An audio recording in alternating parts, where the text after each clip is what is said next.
My name is Barry Rice. I served in the Army from 1965 until 1972.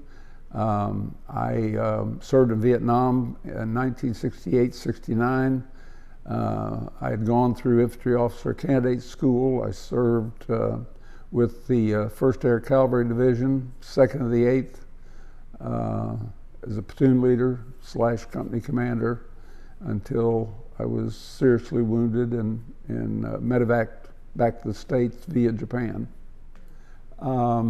After graduation from Officer Candidate School, I was assigned to be a TAC officer to put other candidates through infantry OCS at Fort Benning. And we had some other TAC officers that had already been and come back, and certainly you listen to their stories and their excitement and their dedication to serve. Certainly there was a lot of fear, and you have to kind of throw out the BS with some of the stuff that you'd learned in Officer Candidate School. And I finally got my orders, and first was to go to jungle school in Panama, which in many ways that was as bad as walking through the bush in Vietnam. It was tough, but then after jungle school, then I went, and I was ready to go. Well, we went over on a very, very long stretch TWA. It was filled with service people, servicemen going over. Fortunately or unfortunately, I flew over, seated right beside me with a gentleman that I had graduated from high school with, and he had gone through OCS in a different class, but he went over, and we get over Saigon, and you know, the TWA starts spiraling down, and you know, we're thinking, because they hadn't warned us why, and of course they didn't want to get shot out of the sky. And there was some fear there, and then certainly as we deplaned and you meet some of the soldiers that were going home, the ribbing and the kidding, you know, that we faced. Then we went to 90th replacement for a couple days till they assign you to the unit, and then I got my orders for the 1st Cav. Once Bill and I landed and went to 90th replacement, he was assigned to the 9th Infantry Division, and I was assigned to the 1st Cav. I mean, we were both there. We were excited to get to our units, fearful, scared, but we were ready to go. I was the infantry platoon leader first for several months. I got wounded the first time, and but that was fixed in country. It was just shot through the leg. Painful, but I recuperated, and then I went back out in the field with the same unit, still as a platoon leader, and then unfortunately the company commander made the supreme sacrifice, and I was promoted to company commander. At that time, I think we had 97. 18 to, well, my first sergeant, I think he might have been 31. So I was 24 at the time, and of course they're calling me the old man, and I called them my kids. I mean, that was just the nature of the Army, but you know, calling a 18-year-old, you know, a kid, it was done out of love. High, but a lot of fear. And any time that we would go back to a forward fire base, certainly it was like downtown Saigon for us. It was just a bunch of bunkers with sandbags, but they did have a bladder where they could hang up where we could take a shower. But it was neat. Yeah, it's a big bladder, I mean, that they bring in from a Chinook or sometimes from a Huey, and then they'd hang it up on, and we could stand under it and take showers. Cold, but it certainly felt good after being out in the bush for a period of time. Whenever we get back to a forward fire base, sometimes we'd be out in the field for maybe only a couple days. Other times we'd be out in the bush for maybe up to 10 days.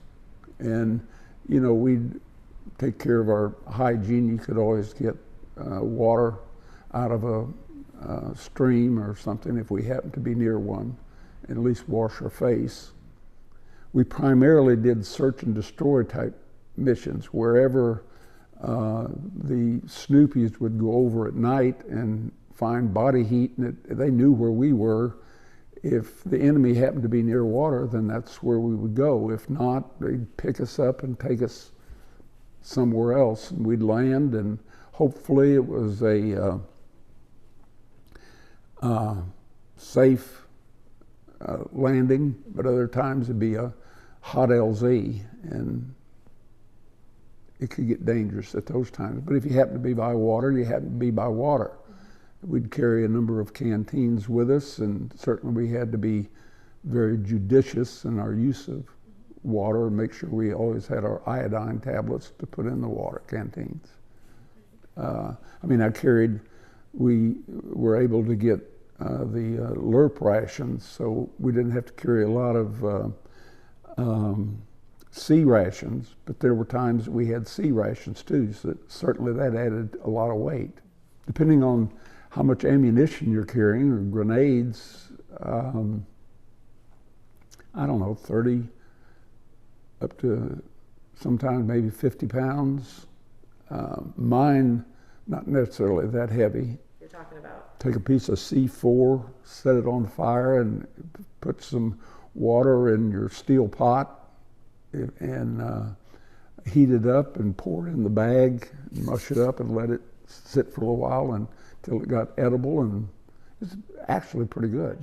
Sure. I mean, they would bring, when they would log us when we were out in the field or at a forward fire base, they would bring mail out to us. It wasn't necessarily always up to date, and we'd sometimes get multiple letters from my wife. And strangely enough, I had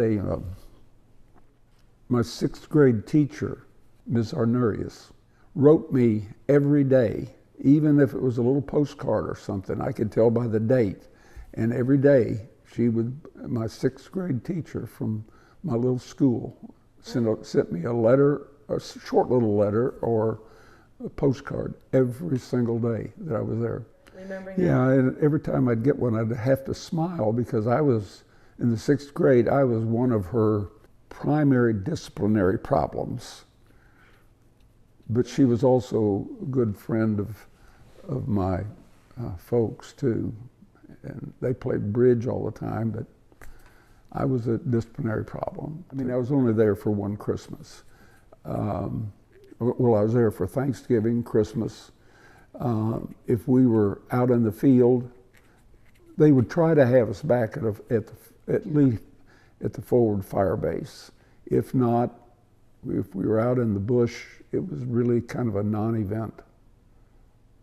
In our hearts, in our minds, yes, but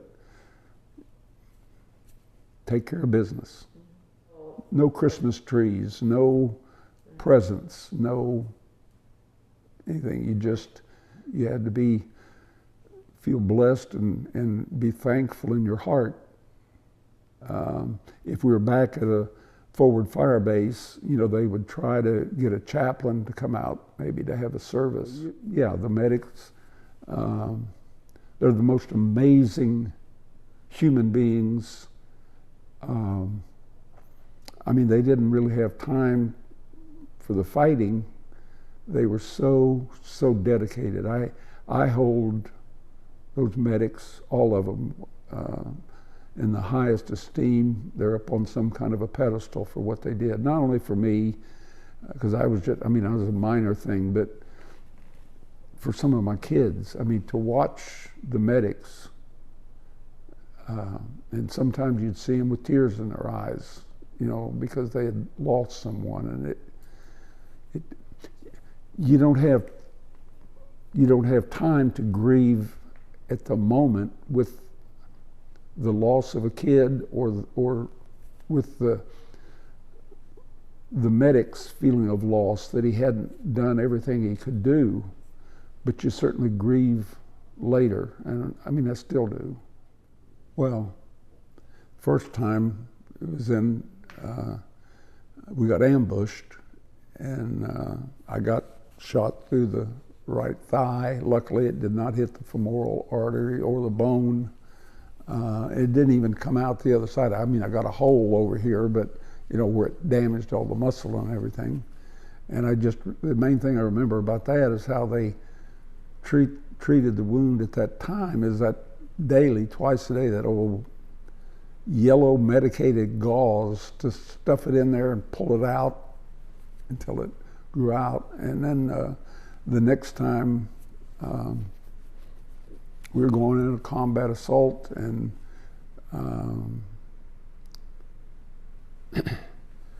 I was standing on the skids, and the helicopter got hit, and it blew me off and crushed my legs, and couldn't move, and got shot several times. And after a period of time, I was very fortunate that a wonderful, wonderful medic, God bless him, and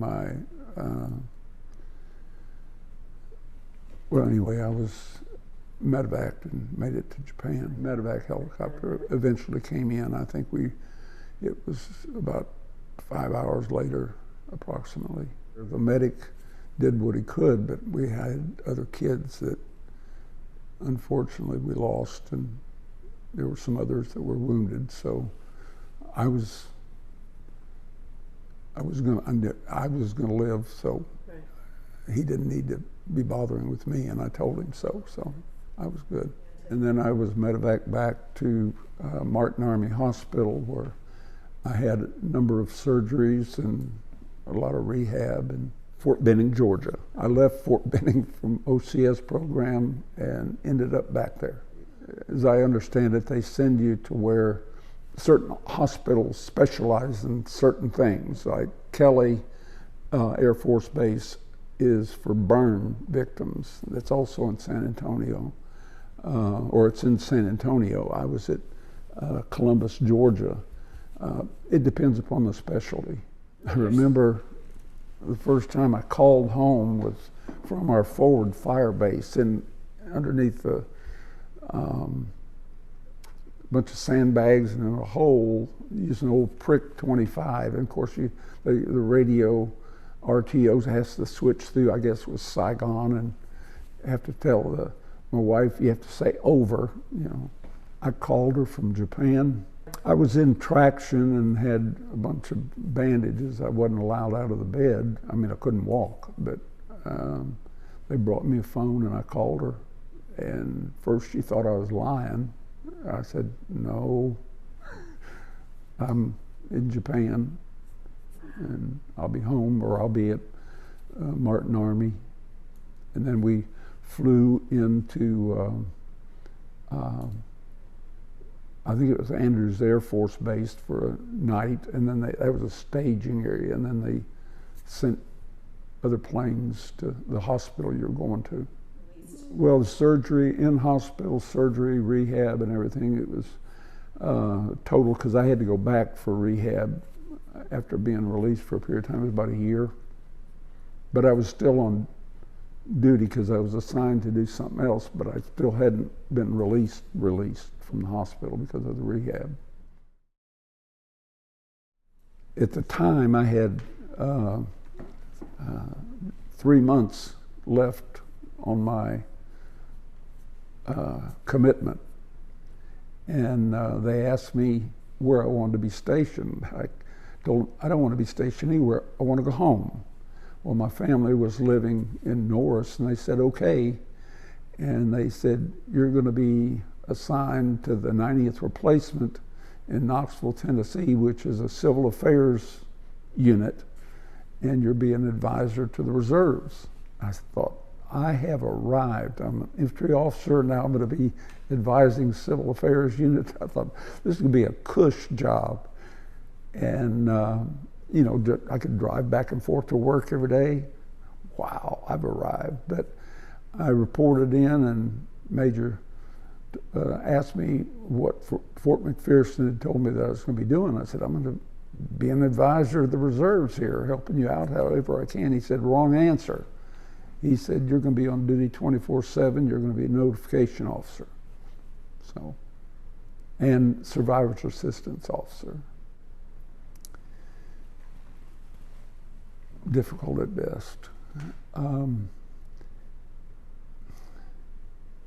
my mind, I was notifying the mother of one of my kids that I'd watched die, or that I always had tremendous survivor guilt whenever one of my kids made the supreme sacrifice or was severely wounded. You know, why did I make the wrong decision? Should we have anything else that we could have done that maybe he'd still be living? And in my mind, I was circling back, and I'm now looking into the eyes of his mother, and I'm saying, on behalf of the Secretary of the Army, I regret to inform you, it mentally, it was as difficult, if not more difficult, than actually being in Vietnam. Because how do you protect that mother? How do you protect that wife from the most devastating news that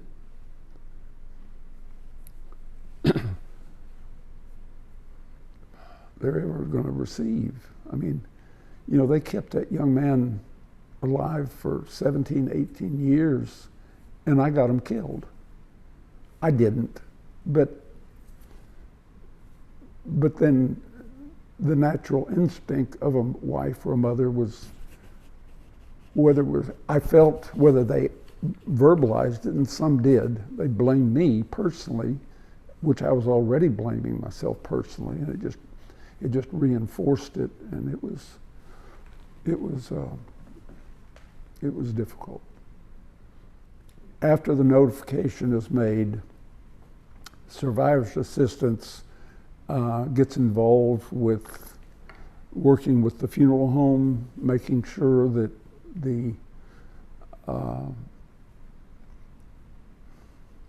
no other way to say it, that the body is viewable, because there's times that the casket might be marked only to be viewed by the family, or not viewable at all, because depended upon what had happened to the young man.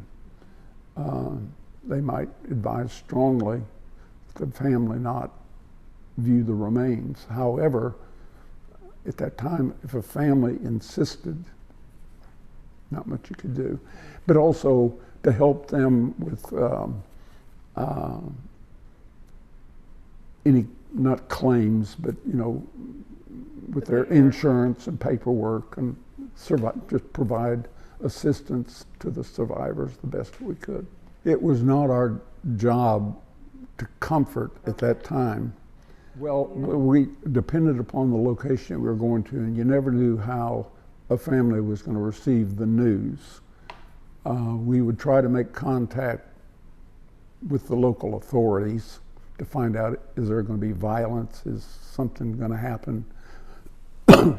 We would also attempt to make contact with their pastor, and if appropriate, if they attended church, to try to get their pastor to go with us. But it was up to us as the authority figure, so to speak, to make the notification. Okay. And then, but there were times that it was just me and Sergeant Fuller.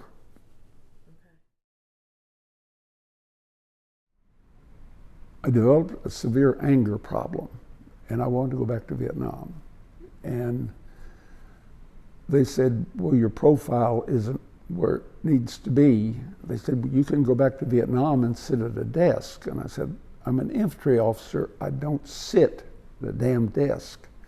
And they said, well, you can go ahead and you can not re-enlist, but you can go on indefinite status and go ahead and accept your promotion to captain, and we'll send you to Germany for a short period of time till you're ready to go. Your profile will allow it, and then we'll consider strongly sending you back. And so after a few more months there and doing notifications or survivor's assistance officer, I went to Germany, and after actually a year and a half, they said, no, you can still ride a desk. And because I was on indefinite status, all I had to do was give them 30 days notice and I was out. Okay. I did not really have faith when I was in Vietnam.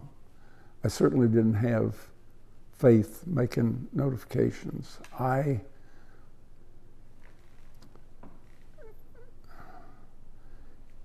was diagnosed with non-Hodgkin's lymphoma due to the Agent Orange, and was given a short period of time to continue to enjoy breathing. Well, they said a year to 18 months. And I found myself on a beach down in Florida one day, and I won't go through the whole story, but I went through an experience where I literally can see God. I mean, a lot of people say you can't see God. Oh yeah, you can. And from that morning on, my faith has been undeniable, unshakable. I see God in every person, and I try to see God in everything that I do. And I mean, I sin every day, in one way or another, but I am so blessed with everything that God has led me to in my life, primarily my wife, Ann. I was pretty deep into, you want to call it depression or PTSD or bad thoughts about Vietnam. And she has helped me so much. But the bad thoughts, even after finding God, that would still seep in. But we just celebrated our 20th anniversary last week, which was wonderful, just the 20 years, and knowing that we got at least 20, 25 more. But God has given me so much. I mean, with the other physical things that have happened to me, I still receive radiation 3 times a week and will for the rest of my life because of my non-Hodgkin's. And I've had quadruple bypass, pacemaker from the ischemic heart disease, prostate cancer, both hips, both knees. As long as all my sins during the day, if I catch them, I ask for forgiveness, just a quick little whoops, sorry. But I go down to the lake every morning and watch the sunrise come up. I watch God come up and give me a brand new day. Even if it's raining, it becomes daylight, and that's because God is still up there. You might not be able to see him, but in my mind I can see him. And the blessings, and that I just, okay, give them to me. I'm ready for the day. So Vietnam was it was not pleasant. A lot of bad memories.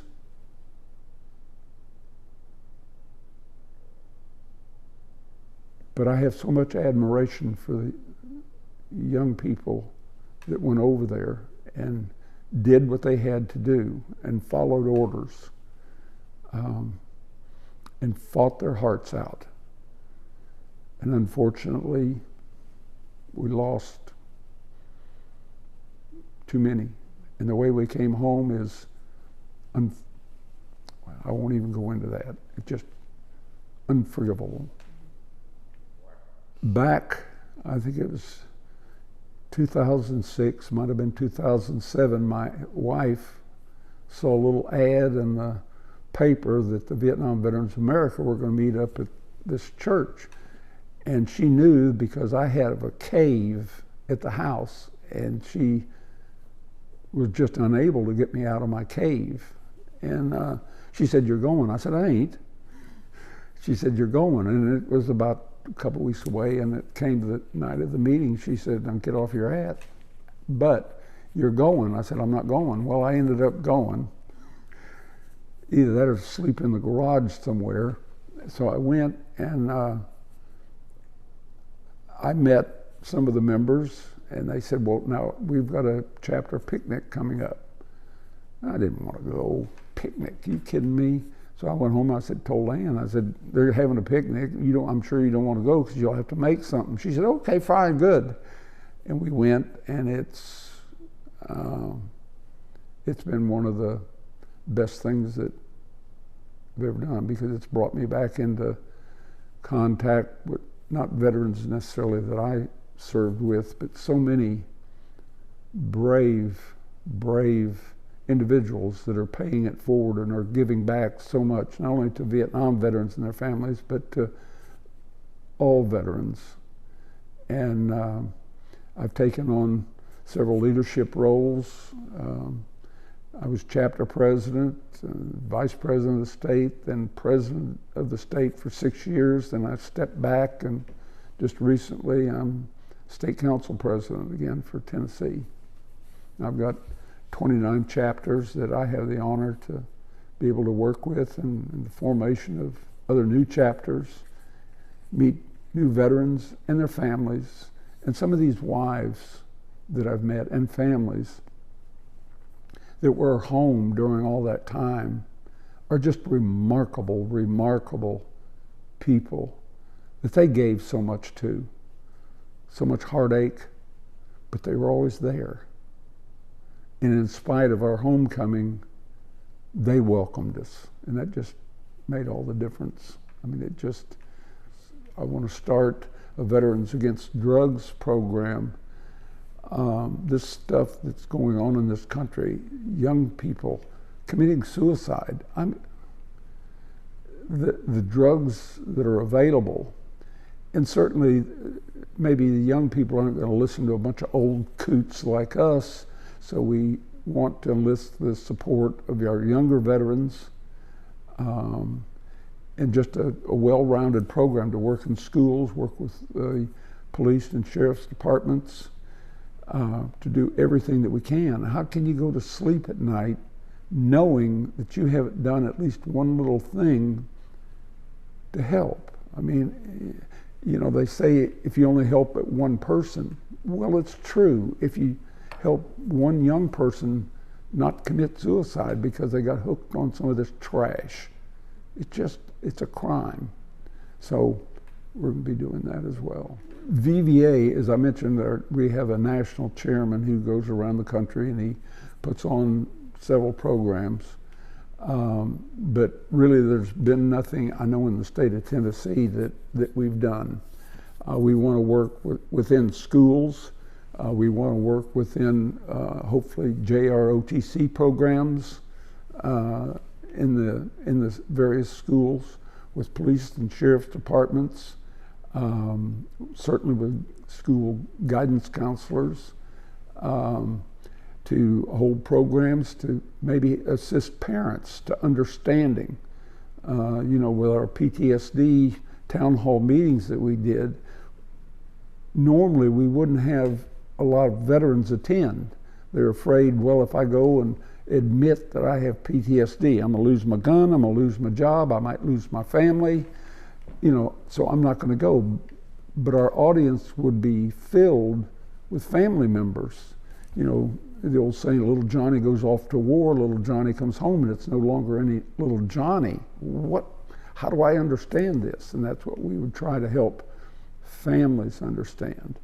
So if families know that veterans are there for them, and some of our best contacts to work with are some of these young folks that are in JROTC programs.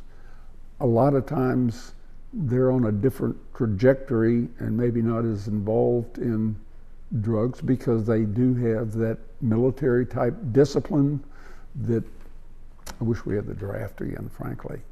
Even to serve in peacetime, just go through it and learn some discipline. And I think that would go a long way toward the help with the drug problem.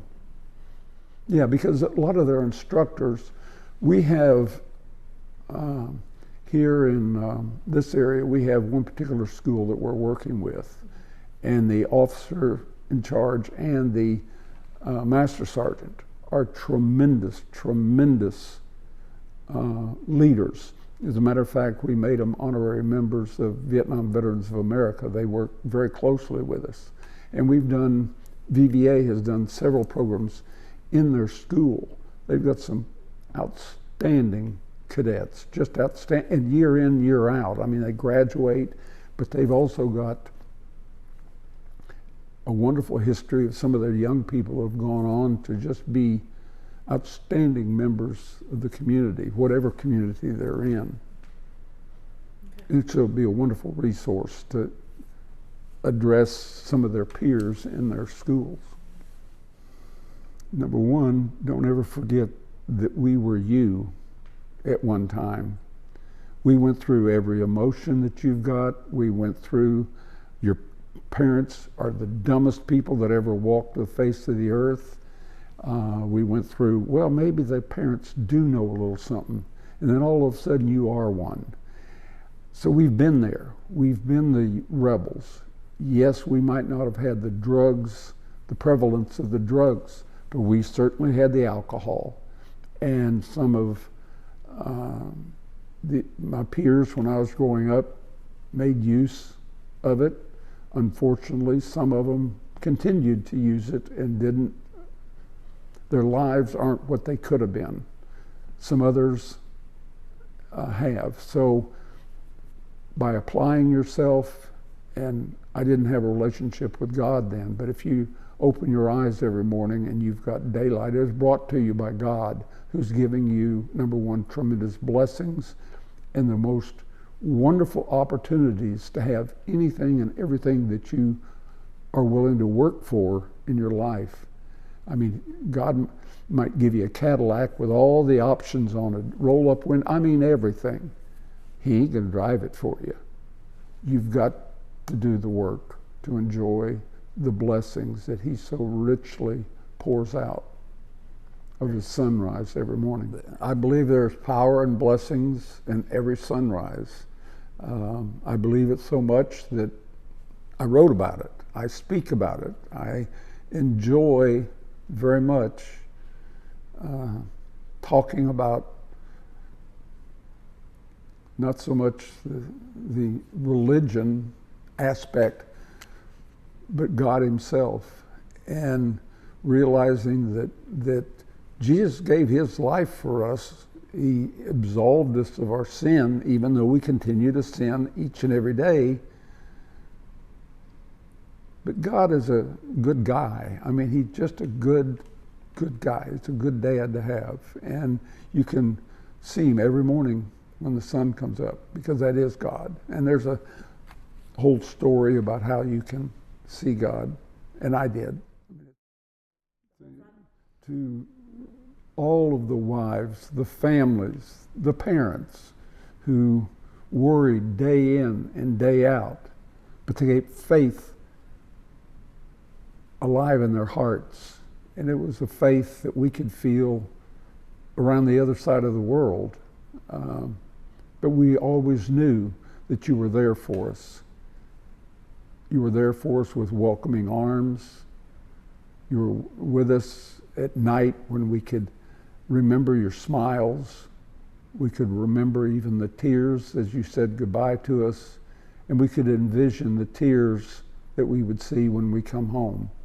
So thank you. Thank you so very much. You are our bedrock.